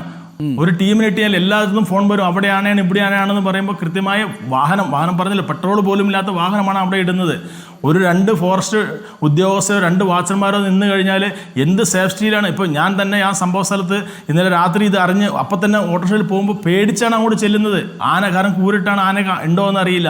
ഇന്ന് രാവിലെ വെളുപ്പിന് 6 മണിക്ക് അങ്ങോട്ട് പോകുമ്പോൾ പോലും നമുക്ക് പേടിയാണ് ആ വഴിക്ക് പോകാനായിട്ട്. കാരണം ആന നമുക്കറിയാം, ഒരാളെ കൊലപ്പെടുത്തിയ ആന ഒരു 7 ദിവസമെങ്കിലും ആ ഏരിയയിൽ ചുറ്റുവട്ടം നിൽക്കുമെന്നുള്ള ഒരു പണ്ടുള്ള കാരണന്മാർ പറയുന്ന കേട്ടിട്ടുണ്ട്. അപ്പോൾ ആ സ്ഥലത്ത് കൂടെ നമ്മൾ സഞ്ചരിക്കുമ്പോൾ ആളുകൾ ഭയങ്കര ഭയവിഹുലരാണ്. നാളെ ആര് മരിക്കും എന്നുള്ള പേടിയിലാണ് ഞങ്ങൾ ഇപ്പോൾ ക്രാച്ചേരിയിൽ, ഉരുളന്നണ്ണിയിൽ, പിണൂർക്കുടിയിലുള്ള ആളുകൾ ജീവിക്കുന്നത്. ഞങ്ങൾക്ക് ഒരു സംരക്ഷണം വേണം. അതിന് ഏത് സംവിധാനം, നമ്മളിവിടെ കണക്കുകൾ, ഇപ്പോൾ പ്രകാശൻ മാഷ് ഇവിടെ കുറേ കണക്കുകളൊക്കെ ഉദ്ധരിച്ചുകൊണ്ട് സംസാരിച്ചു. അപ്പോൾ കണക്കുകൾ ജനങ്ങൾക്ക് ആവശ്യമില്ല. ജനങ്ങൾക്ക് ജീവനും സ്വത്തിനും സംരക്ഷണം നൽകാൻ ബാധ്യതയുള്ള ഉത്തരവാദിത്തമുള്ള സർക്കാർ സംവിധാനങ്ങൾ അത് നിറവേറ്റി തരിക, അതാണ് ജനങ്ങൾ ആഗ്രഹിക്കുന്നത്. നമ്മളെപ്പോലുള്ള പഞ്ചായത്ത് മെമ്പർമാരാണ് ജനങ്ങളുടെ ഇടയിലേക്ക് ഇറങ്ങി ചെന്ന് സംസാരിക്കുന്നത്. മറ്റുള്ളവരൊക്കെ ഒന്നും പഞ്ചായത്തിൻ്റെ ഈ ജനങ്ങളുടെ ഇടയിലേക്ക് ഇറങ്ങി ചെന്നില്ല. ഇപ്പോൾ തരുന്ന വാഗ്ദാനങ്ങൾ നടപ്പിലാക്കാതെ വരുമ്പോൾ ഞങ്ങൾ ജനങ്ങളുടെ മുമ്പിലേക്ക് ഇറങ്ങിച്ചപ്പോൾ നമ്മൾ അവരുടെ മുമ്പിൽ ഇളിഭ്യരാവുകയാണ്. ജനങ്ങൾ ഞങ്ങളെയാണ് തെറി പറയുന്നത്, നിങ്ങൾ വാഗ്ദാനം ചെയ്തിട്ട് പോയി. ഗുരുതരമായ വീഴ്ചകൾ സംഭവിച്ചിട്ടുണ്ട്. ഒന്ന്, പഞ്ചായത്തിന് ആവശ്യമായിട്ടുള്ള സെക്രട്ടറി ഉദ്യോഗസ്ഥ തലത്തിലുള്ള നിയമനങ്ങൾ കൃത്യമായിട്ട് നടക്കുന്നില്ല. അവർക്കുള്ള ഫണ്ട് കൃത്യമായിട്ട് അവിടെ അലോക്കേറ്റ് ചെയ്തത് ഉപയോഗപ്പെടുത്താൻ കഴിയാത്ത സാഹചര്യം ഉണ്ടാവുന്നു. ട്രെഞ്ച് വാഗ്ദാനം ചെയ്തിട്ട് 1 വർഷം കഴിഞ്ഞൊരു മരണം വേണ്ടി വരുന്നു ട്രെഞ്ചിൻ്റെ നിർമ്മാണ പ്രവർത്തനങ്ങൾ തുടങ്ങാൻ. ഫെൻസിങ് ഇട്ടിട്ടത് നോക്കാൻ വാച്ചർമാരെ നിയോഗിക്കാത്ത അവസ്ഥയുണ്ടാവുന്നു. ഡീസലില്ലാത്ത വാഹനം ഉപയോഗിച്ച് RRT എന്ന പേരിൽ ഒരു ജീപ്പ് അവിടെ ഇടുന്നു. എന്നിട്ട് ജീവൻ വെച്ച് കളിക്കുകയാണ് ഒരു നാട്ടിലെ മനുഷ്യർ. ആ മനുഷ്യർ ആ നാട് വിട്ടുപോകുന്ന അവസ്ഥയിലാണ് പ്രകാശ് മാസ്റ്റർ. അതിന് സർക്കാർ മറുപടി പറഞ്ഞേ മതിയാവൂ. ഇത് ഏതെങ്കിലും ഒരു വകുപ്പിൻ്റെ മാത്രമല്ല എന്നാണ് ജോഷി പറയുമ്പോൾ മനസ്സിലാക്കാൻ കഴിയുന്നത്. ആ പ്രദേശത്തുള്ള നിരാലംബരായ നിർധനരായ മനുഷ്യരെ പൂർണ്ണമായിട്ടും അവഗണിക്കുകയാണ് എന്നതാണ് ഇപ്പോൾ ജോഷി പറഞ്ഞതിൽ നിന്ന് മനസ്സിലാവുന്നത്. CPM പ്രതിനിധി പ്രകാശ് മാസ്റ്ററിലേക്ക്. പ്രകാശ് മാസ്റ്റർ, ജോഷി ഓരോന്നായിട്ട് പറയുന്നു വീഴ്ചകൾ എന്തൊക്കെയാണ് എന്നുള്ളത്. പ്രകാശ് മാസ്റ്റർ പറയുന്നതും കേന്ദ്രത്തിൽ നിന്ന് ധനസഹായം കിട്ടിയിട്ടില്ല, കേന്ദ്ര പാർലമെൻറ്റിൽ പാസ്സാക്കിയിരിക്കുന്നൊരു നിയമത്തിൽ ഭേദഗതികൾ വരുത്തണം, ഇക്കാര്യങ്ങളൊക്കെ അവിടെ നിൽക്കുന്നുണ്ട്. പക്ഷേ ഒരു നാട്ടിൽ 10-70 പേര് താമസിക്കുന്ന ഒരു ഗ്രാമപഞ്ചായത്ത് ഒറ്റപ്പെട്ടു പോവുകയും അവിടെ നിന്ന് മനുഷ്യർ നാട് വിട്ടു പോവുകയും ചെയ്യുന്ന തരത്തിലേക്ക് വലിയ രീതിയിലുള്ള ഗുരുതരമായൊരു വീഴ്ച അവിടെ സംഭവിച്ചിരിക്കുന്നു. അത് വനംവകുപ്പിൻ്റെ ഭാഗത്തു നിന്ന് പഞ്ചായത്തിൽ വേണ്ടത്ര ഉദ്യോഗസ്ഥരെ നിയമിക്കാത്തത് കൊണ്ട് സമാനമായ അവസ്ഥയാണ് മിക്കവാറും വയനാട്ടിലും ഇടുക്കിയിൽ മിക്കവാറുമുള്ള എല്ലാ ഇടങ്ങളിലും. നമ്മൾ ഫെൻസിങ് നിർമ്മിച്ചു എന്ന് പറഞ്ഞാലും ഫെൻസിങ് നിർമ്മിച്ചു പോയാൽ 4 വർഷം മുമ്പ് ഈ കുട്ടമ്പുഴയിൽ നിർമ്മിച്ച ഫെൻസിങ്ങിൻ്റെ അവസ്ഥയാണ്. ആ ഫെൻസിങ് പിന്നീട് മെയിൻറ്റെയിൻ ചെയ്യാൻ വാച്ചർമാരില്ലാത്ത അവസ്ഥ. റാപ്പിഡ് ആക്ഷൻ ടീമുണ്ട്, പക്ഷേ അവർക്ക് പോകാനുള്ള വാഹനത്തിൽ ഡീസൽ ഇല്ലാത്ത അവസ്ഥ, വേണ്ടത്ര വാച്ചർമാരോ ഉദ്യോഗസ്ഥരോ ഇല്ലാത്ത അവസ്ഥ. അപ്പോൾ ഇത് നിരന്തരം തുടരുന്ന ഒരു രീതിയാണ്. അപ്പോൾ നമ്മുടെ സ്ട്രാറ്റജി മാറ്റിയേ മതിയാവൂ. ഇനി കൂടുതൽ മനുഷ്യരെ നമുക്ക് കൊലയ്ക്ക് കൊടുക്കാൻ കഴിയില്ല. ലളിതമായ ചോദ്യം, 1 വർഷം മുമ്പ് ട്രെഞ്ച് നിർമ്മിക്കാമെന്ന് പറഞ്ഞിട്ട് എന്തുകൊണ്ടായിരിക്കും ഈ 1 വർഷം സമയമെടുത്തത്? അത്ര വേഗത കുറയുന്നത് എന്തുകൊണ്ടായിരിക്കും? അതിന് പല കാരണങ്ങളാണ്. ടെൻഡർ വിളിച്ചു, ആളില്ല, ടെൻഡർ നടപടികൾ പൂർത്തിയായിക്കൊണ്ടിരിക്കുന്നു. ഇതൊക്കെ സാങ്കേതികമായ വിഷയമാണ്. പക്ഷേ ജീവൻ നഷ്ടപ്പെടുന്ന മനുഷ്യരുടെ മുന്നിൽ ഈ സാങ്കേതികത്വം പറഞ്ഞ് എത്ര കാലം പിടിച്ചു നിൽക്കാൻ കഴിയും പ്രകാശ് മാസ്റ്റർ? ഞാൻ തുടക്കത്തിലേ പറഞ്ഞൊരു കാര്യം, എൽദോസിൻ്റെ മരണത്തെ ഒരു കേവലം ഒറ്റപ്പെട്ടൊരു സംഭവമായിട്ടല്ല നമ്മൾ കാണേണ്ടത്. ഇന്ന് എൽദോസും കുട്ടമ്പുഴ പഞ്ചായത്തും, നാളെ മറ്റൊരു പേരും മറ്റൊരു പഞ്ചായത്തും. ഇതിൽ LDFൻ്റെ ഗവൺമെൻറ് ഇക്കാര്യത്തിൽ ശ്രദ്ധിക്കാത്തത് കൊണ്ടാണ് എന്ന് പറയുന്ന കാര്യത്തിൽ വസ്തുതയില്ല എന്നേ ഞാൻ പറഞ്ഞിട്ടുള്ളൂ. ഇത് ഒരു പ്രത്യേക ദുരന്തമായിട്ട് വന്യജീവി സംഘർഷത്തെ പ്രഖ്യാപിച്ച മറ്റൊരു സ്റ്റേറ്റ് ഇല്ല. ഇവിടെ നിങ്ങൾ കാണാൻ വേണ്ടി കഴിയും, ഇവിടെ സംസ്ഥാന ഗവൺമെൻറ് സംസ്ഥാന തലത്തിലും ജില്ലാ തലത്തിലും ഇതിനു വേണ്ടി പ്രത്യേകമായിട്ടുള്ള നമ്മുടെ ചീഫ് സെക്രട്ടറിയും ജില്ലാ കളക്ടറും ചെയർമാനായിട്ടുള്ള കമ്മിറ്റി നിലവിലുണ്ട്. 24 മണിക്കൂറും പ്രവർത്തിക്കുന്ന, തലസ്ഥാനത്ത് പ്രവർത്തിക്കുന്ന കൺട്രോൾ റൂമുണ്ട്. എല്ലാ ജില്ലകളിലും കൺട്രോൾ റൂമുകളുണ്ട്. സർക്കിൾ തലത്തിൽ 8ഉം ഡിവിഷൻ തലത്തിൽ 36 കൺട്രോൾ റൂമുകൾ പ്രവർത്തിക്കുന്നുണ്ട്. ഇവിടെ നിങ്ങൾ കാണാൻ വേണ്ടി വ്യത്യസ്തങ്ങളായിട്ടുള്ള ഒരുപാട് പദ്ധതികൾ നടപ്പിലാക്കി ഞാൻ പറഞ്ഞു. പക്ഷെ അതൊന്നും കൊണ്ട് പ്രശ്നപരിഹാരമാവുന്നില്ല. ഇതാണ് വിഷയം. പ്രശ്നപരിഹാരമാവണമെങ്കിൽ അങ്ങ് പറഞ്ഞതുപോലെ വിശാലമായ അർത്ഥത്തിൽ ഒരുപാട് കാര്യങ്ങൾ സർക്കാർ ചെയ്യാൻ ശ്രമിക്കുന്നു. പക്ഷെ നോക്കൂ, ഞാനിതൊരു ഒറ്റപ്പെട്ട സംഭവമല്ല എന്ന് പറഞ്ഞതുകൊണ്ടാണ് ഞാൻ അത് എടുത്ത് കാണിക്കുന്നത്. ഇപ്പോൾ ഈ കുട്ടമ്പുഴ പഞ്ചായത്തിൽ അവിടെ പഞ്ചായത്ത് സെക്രട്ടറിയെ കഴിഞ്ഞ 4 മാസമായിട്ട് അപ്പോയിന്റ് ചെയ്തിട്ടില്ല. ട്രാൻസ്ഫറായി പോയ ഒരാൾ, പകരം ആ സ്ഥലത്ത് ആളില്ല. ആ പ്രദേശത്തെ മനുഷ്യർ ഒറ്റപ്പെട്ട് കിടക്കുന്ന 17 വാർഡുകളുള്ള ഒരു വലിയ പഞ്ചായത്താണ്. ആ പഞ്ചായത്തിൽ ഒരു ബില്ല് പോലും പാസ്സാക്കാൻ കഴിയുന്നില്ല. അക്കൗണ്ടന്റ് അവിടെ ഇല്ല 3 ആഴ്ചയായിട്ട്. ഉദ്യോഗസ്ഥന്മാരില്ലാതെ പഞ്ചായത്ത് പ്രതിനിധികൾക്ക് മാത്രം എന്ത് ചെയ്യാൻ സാധിക്കും പ്രകാശ് മാസ്റ്റർ? അപ്പോൾ അത് പഞ്ചായത്ത് വകുപ്പല്ലേ അക്കാര്യത്തിൽ അടിയന്തരമായി അവിടെ ഉദ്യോഗസ്ഥരെ കൊടുക്കേണ്ടത്? ഈ പ്രദേശം വന്യജീവി സംഘർഷ ബാധ്യതയുള്ള സ്ഥലമാണ്. അവിടെ പഞ്ചായത്ത് ഉദ്യോഗസ്ഥർ വേണമെന്ന് പഞ്ചായത്ത് തീരുമാനിക്കണ്ടേ? അതേപോലെ ട്രെഞ്ച് നിർമ്മിക്കണമെന്ന് ഉറപ്പ് കൊടുത്തിട്ടുണ്ടെങ്കിൽ വനംവകുപ്പ് തീരുമാനിക്കണ്ടേ? ഇതുണ്ടാവാത്തത് എന്തുകൊണ്ടാണെന്നതാണ് എൻ്റെ ചോദ്യം മാസ്റ്റർ. അല്ലോ, ഓരോ കേസിലെയും കാര്യങ്ങൾ പ്രത്യേകമായി പരിശോധിച്ചാലേ അതിന് ഉത്തരം പറയാൻ കഴിയും. ഇപ്പോൾ ഇവിടെ പറഞ്ഞിരിക്കുന്ന കേസിൽ തന്നെ നവംബർ 30 വരെ അവിടെ ജീവനക്കാരനുണ്ടല്ലോ. ഒരു സെക്രട്ടറി അവിടെ നിന്ന് ലീവ് എടുത്ത് പോയി കഴിഞ്ഞാൽ പകരം സെക്രട്ടറി നിയമിക്കാൻ നിലവിൽ വകുപ്പുണ്ടോ ഏതെങ്കിലും? നവംബർ 30 അതിന് ശേഷം ശരി, ഒരാഴ്ചയായിട്ടില്ല എന്ന് പറയുന്ന കാര്യം ശരി. ഓരോന്നും പ്രത്യേകം പരിശോധിച്ചാലേ പറയാൻ വേണ്ടി കഴിയും. ഞാൻ പറയുന്നത് എൽദോസിന്റെ മരണത്തിന് ഉത്തരവാദിത്തം വഹിക്കേണ്ട ഏതെങ്കിലും ഉദ്യോഗസ്ഥന്മാരോ സെക്രട്ടറി വിരമിച്ചു പോയത് അല്ലെങ്കിൽ ട്രാൻസ്ഫർ ആയി പോയത്? അല്ല, അതവിടെ ഒരു മിസ്റ്റേക്ക്. ഞാൻ കൃത്യമായി പറയാന്ന് വെച്ചാൽ, അതായത് ഒരു സെക്രട്ടറി നമുക്ക് ട്രാൻസ്ഫർ ആയി പോയിട്ട് 4 മാസം മുന്നേ ട്രാൻസ്ഫർ ആയി പോയപ്പോൾ ഞങ്ങൾക്ക് ഇവിടെ അലോട്ട് ചെയ്ത സെക്രട്ടറി അദ്ദേഹത്തിന് പെൻഷൻ ആവാൻ 3 മാസം ഉള്ളപ്പോഴാണ് അദ്ദേഹത്തെ ഇവിടെ പോസ്റ്റ് ചെയ്യുന്നത്. അപ്പോൾ അദ്ദേഹം ഇവിടെ വന്ന് ചാർജ് എടുത്തു, പിറ്റേ ദിവസം ലീവ് എടുത്തു, 2.5 മാസത്തെ ലീവ് എടുത്തു പോയി. അദ്ദേഹം ലാസ്റ്റ് പെൻഷൻ ആവേണ്ട തലേദിവസം ജോയിൻ ചെയ്തു. അതിനുശേഷം ആ സെക്രട്ടറി പെൻഷൻ പോയി. ഈ മാസം സെക്രട്ടറി ലീവ് എടുത്ത് പോയാൽ ഇത് ഞാനൊരു കാര്യം പറയട്ടെ സാർ പ്ലീസ്. നമ്മുടെ പഞ്ചായത്തിനെ സംബന്ധിച്ച് അന്വേഷിച്ച് നോക്കുമ്പോൾ ഏകദേശം എനിക്ക് തോന്നുന്നു എൻ്റെ ഓർമ്മയിൽ 15ാമത്തെ സെക്രട്ടറിയാണ് ഈ 4 വർഷമായിട്ട് വന്നേക്കുന്നത്. ഒരു തദ്ദേശ സ്വയംഭരണ സംവിധാനത്തെ പോലും നല്ല രീതിയിൽ ഭരിക്കാൻ അനുവദിക്കാത്ത സർക്കാരാണ്. എത്രയോ പ്രാവശ്യം ഞങ്ങളുടെ ഒരു വനിതയായിട്ടുള്ള ട്രൈബൽ പഞ്ചായത്ത് പ്രസിഡന്റ് ഈ തിരുവനന്തപുരത്ത് മന്ത്രിമാരെയും DDP-യെയും കണ്ടു നിറങ്ങി. ഇതാണ് പ്രകാശ് മാസ്റ്റർ അവിടുത്തെ അവസ്ഥ. അതൊരു വനിത മാത്രമല്ല, ഒരു വനിതാ ട്രൈബൽ പഞ്ചായത്തിനോട് സർക്കാരിന്റെ പ്രയോറിറ്റി ഇത്രയേ ഉള്ളൂ. അല്ല, ഞാനതിനെ ന്യായീകരിക്കാമെന്ന് പറഞ്ഞതല്ല അരുണേ. ഞാൻ പറഞ്ഞത് അവിടെ സെക്രട്ടറിയെ പോസ്റ്റ് ചെയ്തിരുന്നു. കഴിഞ്ഞ നവംബർ 30 വരെ സെക്രട്ടറി ഉണ്ട്, അയാൾ ലീവിലാണ്. തീർച്ചയായിട്ടും അവിടെ പ്രയാസം ഉണ്ടാക്കിയില്ല എന്നല്ല ഞാൻ പറഞ്ഞതിനർത്ഥം.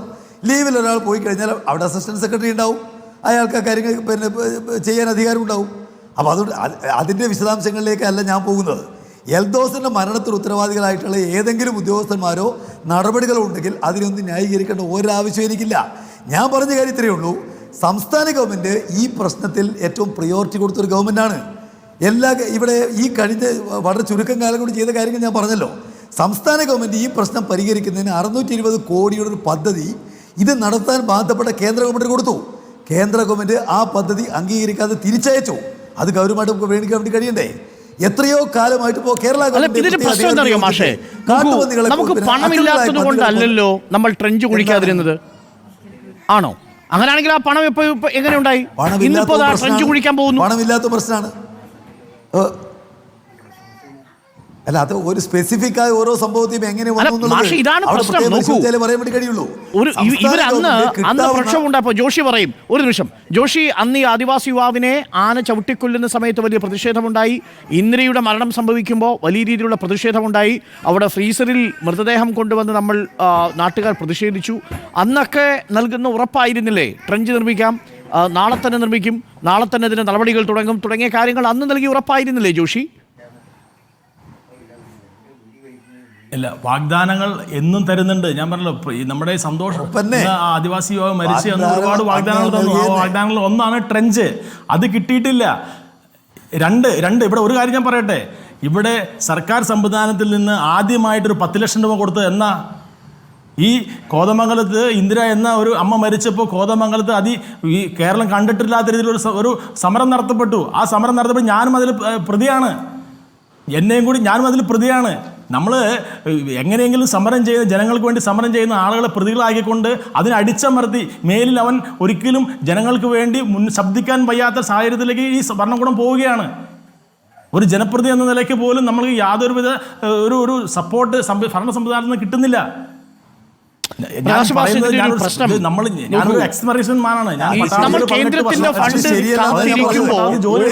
മനുഷ്യരായി നഷ്ടപ്പെട്ടു പോവുകയാണ്. നമുക്ക് ചെയ്യാൻ കഴിയുന്ന ഫണ്ട് സർക്കാരിന്റെ കയ്യിലുണ്ട്. അതുകൊണ്ടാണല്ലോ ഇപ്പോൾ കേന്ദ്ര ഫണ്ട് വരാതെ ഇപ്പോൾ ട്രെഞ്ച് നിർമ്മിക്കാം എന്ന് പറഞ്ഞ് ട്രെഞ്ചിന്റെ നിർമ്മാണ പ്രവർത്തനങ്ങളിലേക്ക് കടക്കുന്നത്. ഇത് 1 വർഷം മുമ്പ് നടത്തിയിരുന്നെങ്കിൽ, അന്ന് കൊടുത്ത വാക്ക് പാലിച്ചിരുന്നെങ്കിൽ എൽദോസ് ഒന്ന് ജീവനോടെ കണ്ടേനെ. അല്ലാതെ എന്തുകൊണ്ട് കുട്ടമ്പുഴയിൽ നടന്നില്ല അത് വേറെ പരിശോധിക്കേണ്ടതാണ്. ഞാൻ പറഞ്ഞല്ലോ, ഇവിടെ ഇപ്പോൾ കിഫ്ബിയിൽ നിന്ന് 210 കോടി ഉറുപ്പിക വന്യജീവി ആക്രമണം തടയുന്നതിനുള്ള പ്രോജക്റ്റുകൾക്ക് സ്റ്റേറ്റ് ഗവൺമെൻറ് അനുവദിച്ചിട്ടുണ്ട്. 6 ജില്ലകളിൽ ഇപ്പോൾ 7011 കോടി ഉറുപ്പികയുടെ സൗരോർജ്ജ വേലി നിർമ്മിച്ചുകൊണ്ടിരിക്കുകയാണ്. 9 ഫോറസ്റ്റ് ഡിവിഷനിൽ ദ്രുതകർമ്മ സേനയെ പോസ്റ്റ്. ഒരു കാര്യം കൂടി, ആ സൗരോർജ്ജ വേലി മെയിൻറ്റെയിൻ ചെയ്യാനുള്ള വാച്ചർമാരും കൂടി ഉണ്ടോ എന്നുള്ളതൊന്ന് നോക്കണം. കുട്ടമ്പുഴയിൽ സൗരോർജ്ജ വേലി ഉണ്ടായിരുന്നു 4 വർഷം മുമ്പ്, പക്ഷേ വാച്ചർമാരില്ലായിരുന്നു. അല്ല, ഈ ഗവൺമെൻറ് വന്നിട്ട് 500 പുതിയ വാച്ചർമാരെ PSC നിയമിച്ചിട്ടുണ്ട്. ഈ ഗവൺമെൻറ് വന്ന ഈ കഴിഞ്ഞ 8 കൊല്ലത്തിനുള്ളിൽ പുതുതായിട്ട് 500 വാച്ചർമാരെ PSC നിയമിച്ചിട്ടുണ്ട് ഈ ഗവൺമെൻറ് ആവശ്യപ്പെട്ടിട്ട്. നമ്മൾ ഗവൺമെൻറ് നിലയ്ക്ക് ചെയ്യുന്ന കാര്യങ്ങൾ കുറച്ച് കാണാമെന്ന് ഞാൻ പറയുന്നത്. ഇവിടെ കുട്ടമ്പുഴയിൽ എന്തുകൊണ്ട് ഉണ്ടായില്ല, അവിടുത്തെ പ്രശ്നത്തിൽ എന്തെങ്കിലും അനാസ്ഥയാണ്, അത് വേറെ പരിശോധിക്കണം. അല്ല, ഇത് കുട്ടമ്പുഴ ആണെങ്കിലും ശരി, മാനന്തവാടി ആണെങ്കിലും ശരി, പുൽപ്പള്ളി ആണെങ്കിലും ശരി, ഈ സംഭവങ്ങൾ ഉണ്ടാവുന്ന സമയത്ത് ഉടൻ അവിടേക്ക് എത്തുന്നു മന്ത്രി. എത്താതെ തന്നെ പ്രഖ്യാപനങ്ങൾ നടത്തുന്നു. നാളെ തന്നെ തുടങ്ങുന്നു എന്ന് പറയുന്നു. തുടങ്ങുന്നില്ല, അത് നമ്മൾ കാണുന്നില്ല എന്നതാണ് നമ്മൾ പറഞ്ഞത്. അതായത് സർക്കാർ ഒന്നും ചെയ്തില്ല എന്നല്ല, പക്ഷെ സർക്കാർ ചെയ്യുന്ന പലതും ഗ്രൗണ്ടിൽ കാണാൻ കഴിയുന്നില്ല. രാധാമണിക്ക് കാണാൻ കഴിയുന്നില്ല, ജോഷിക്ക് കാണാൻ കഴിയുന്നില്ല, നമുക്ക് കാണാൻ കഴിയുന്നില്ല. അതാണ് വാസ്തവം. അവിടെയാണ് അലംഭാവം ഉണ്ടാവുന്നത്. ഒരു അപകടം വരാൻ വേണ്ടി കാത്തിരിക്കുന്നത് പോലെയാണ് രാധാമണിക്കും ജോഷിക്കും കാണാൻ കഴിയാത്ത അവരുടെ സ്വന്തം അനുഭവങ്ങളുടെ മുമ്പിലുള്ള അനുഭവമാണ്.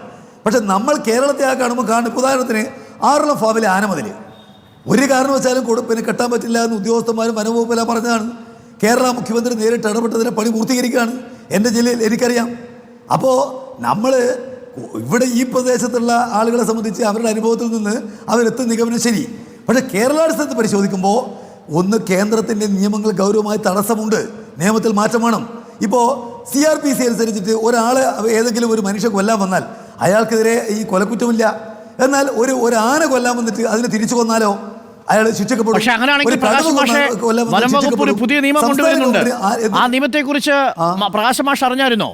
കർഷകരെ അവരുടെ വീടുകളിൽ പോയി വേണമെങ്കിലും അറസ്റ്റ് ചെയ്യാൻ, തടങ്കലിൽ വയ്ക്കാനുള്ള അധികാരം വനം വകുപ്പ് ഉദ്യോഗസ്ഥർക്ക് കൊടുക്കാൻ പോകുന്ന നിയമമാണ് ഉദ്യോഗസ്ഥന്മാർ തയ്യാറാക്കിയിരിക്കുന്നത്. അല്ല, ഉദ്യോഗസ്ഥന്മാർ എന്നല്ലോ കേരളം ഭരിക്കുന്നത്. ഇത് കേരളത്തിലെ ജനങ്ങൾ. പക്ഷേ വനം വകുപ്പിന്റെ കാര്യത്തിൽ സംശയമുണ്ട് പ്രകാശ് മാഷേ. അവിടെ ഭരിക്കുന്നത് ചില ഉദ്യോഗസ്ഥന്മാരാണ് എന്നുള്ളത് നാട്ടിൽ പാട്ടാണ്. മന്ത്രിക്ക് മറ്റു ചില കാര്യങ്ങളിലാണല്ലോ താല്പര്യം. അതായത് മന്ത്രിസ്ഥാനം നഷ്ടപ്പെടുന്ന ചർച്ചയിൽ ഇരിക്കുന്നത് കൊണ്ട് ഞാൻ മറ്റൊന്നും പറയുന്നില്ല. ഞാൻ ഒന്ന് രാധാമണിയിലേക്ക് കൂടി ഒന്ന് പോയി വരാം. രാധാമണി മാം, നിങ്ങളുടെ കുഞ്ഞുങ്ങൾ വളരെ ഭയത്തോടു കൂടിയായിരിക്കുമല്ലോ സ്കൂളിൽ പോവുക. അവർ തിരിച്ചു വരുന്നത് കാത്ത് നിങ്ങളിരിക്കുമ്പോൾ സ്വാഭാവികമായും ഈ ആശങ്ക ഉണ്ടാകുമല്ലോ. നിങ്ങൾക്കിനി എന്താണ് അവിടെ ആവശ്യം രാധാമണി പവിത്രൻ? ഞങ്ങൾക്കിവിടെ ട്രെഞ്ച് താത്തി തരാമെന്ന് ഇന്നലെ വന്ന് കളക്ടർ എല്ലാവരും വാഗ്ദാനങ്ങൾ തന്നിട്ട് പോയി. വാഗ്ദാനങ്ങൾ നിറവേറ്റി തരണം. ട്രെഞ്ച് താത്തുകയോ വേലി ഇത് കൂട്ട് ഫെൻസിങ് തരാനും അവര് നേരത്തെ പറഞ്ഞു. അതൊന്നും പ്രാബല്യത്തിൽ ഇതുവരെ വന്നിട്ടില്ല. ഇതും അതുപോലെ തന്നെ പറച്ചിൽ മാത്രമേ ഉണ്ടാവുകയുള്ളൂ, പ്രാബല്യത്തിൽ വരില്ല. വീണ്ടും ഒരു എൽദോസ് കൂടി ആനയുടെ ആക്രമണത്തിന് ഇരയാവുന്നവരെ കാത്തിരിക്കും. വീണ്ടും അവിടെ കളക്ടറും സർക്കാരും ഒക്കെ എത്താനല്ലേ രാധാമണി? അതെ, വീണ്ടും ഇതുപോലെ ഒരെലന്തോസല്ല, എത്ര എലന്തോസം മരിച്ചാലും നമ്മുടെ സർക്കാർ ഇതിനൊരു നടപടിയും സ്വീകരിക്കുമെന്ന് തോന്നുന്നില്ല. നമ്മൾ ഇവിടെ വല്ലതും കളഞ്ഞ് ഈ മൃഗശല്യം ഇല്ലാത്ത നാട്ടിലേക്ക് നമ്മുടെ മക്കളെയായിട്ട് പോകേണ്ടി വരും. ഈ മൊത്തത്തിൽ ഈ ആന മാത്രമേ അവിടെ ശല്യമുള്ളൂ, ബാക്കി വന്യമൃഗങ്ങളില്ലേ അവിടെ? ഉണ്ട്. ആന, മ്ലാവ്, പന്നി, അണ്ണാൻ, കുരങ്ങ് എല്ലാവരും ഭയങ്കര ശല്യമാണ്. ഞങ്ങൾക്കൊരു കൃഷി പോലും ചെയ്ത് ഇവിടെ ജീവിക്കാൻ പറ്റുന്നില്ല. കപ്പ, ചേന, കാച്ചിൽ ഇങ്ങനെയുള്ള ഒരു സാധനങ്ങളും നട്ടുപറിക്കാൻ കുരങ്ങ്, മ്ലാവ് അങ്ങനെയുള്ള ഒരു മൃഗങ്ങളും നമ്മളെ അനുവദിക്കുന്നില്ല. നിങ്ങൾക്ക് ഈ കിണാച്ചേരിയിലേക്ക് ബസ് സർവീസ് ഉണ്ടോ രാധാമണി? ഇല്ല. ഈ ബസ് എവിടം വരെയാ വരിക? ബസ് പിണവൂർക്കുടി വരെ പോകുന്നു. അപ്പോൾ നിങ്ങൾ അവിടേക്ക് പിന്നെ പോകണമെങ്കിൽ ഒന്നുകിൽ ഓട്ടോറിക്ഷ അല്ലെങ്കിൽ കാൽനടയായിട്ട് പോകണം ഈ ആന പോകുന്ന വഴിയിലൂടെ. അതെ അതെ, ഓട്ടോറിക്ഷ വിളിച്ച് ഒന്നേ പോകണം, അല്ലെങ്കിൽ നടന്നു തന്നെ പോകണം.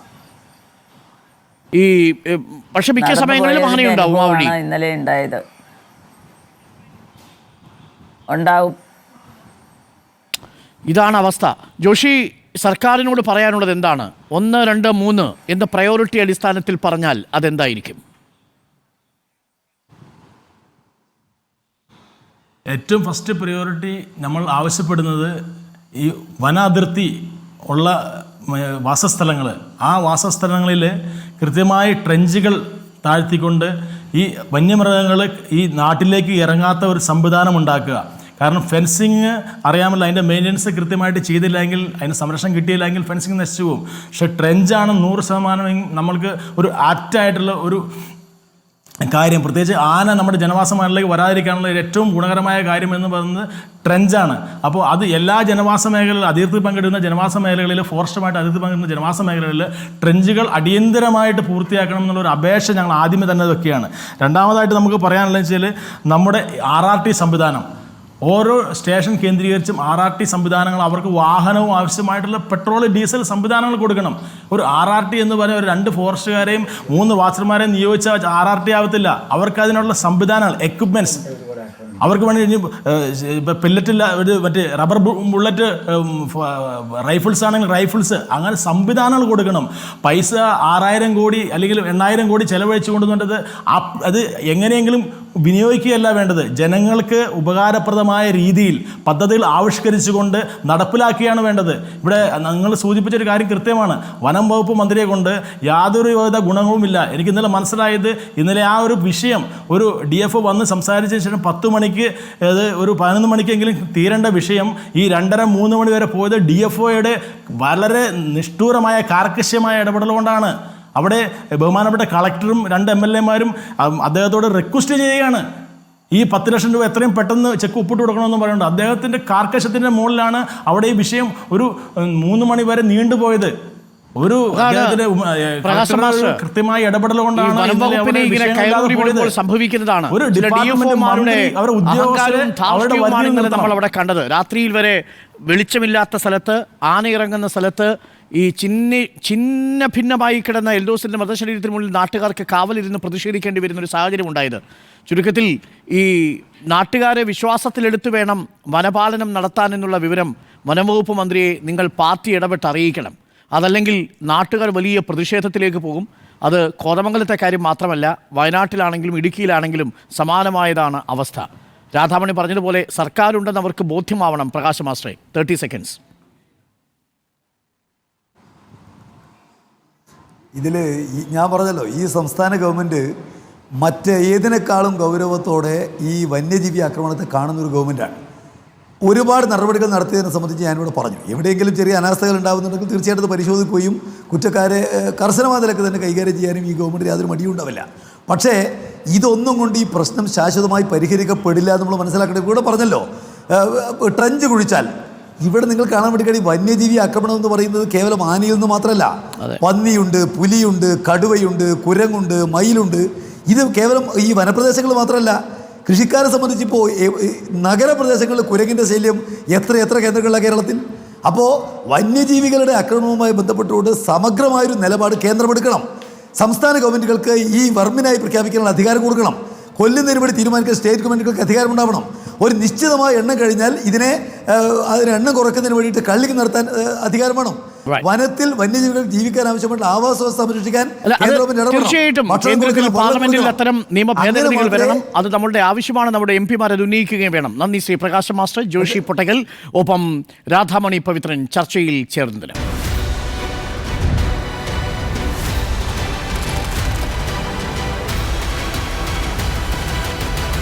Debate with Dr. Arun Kumar.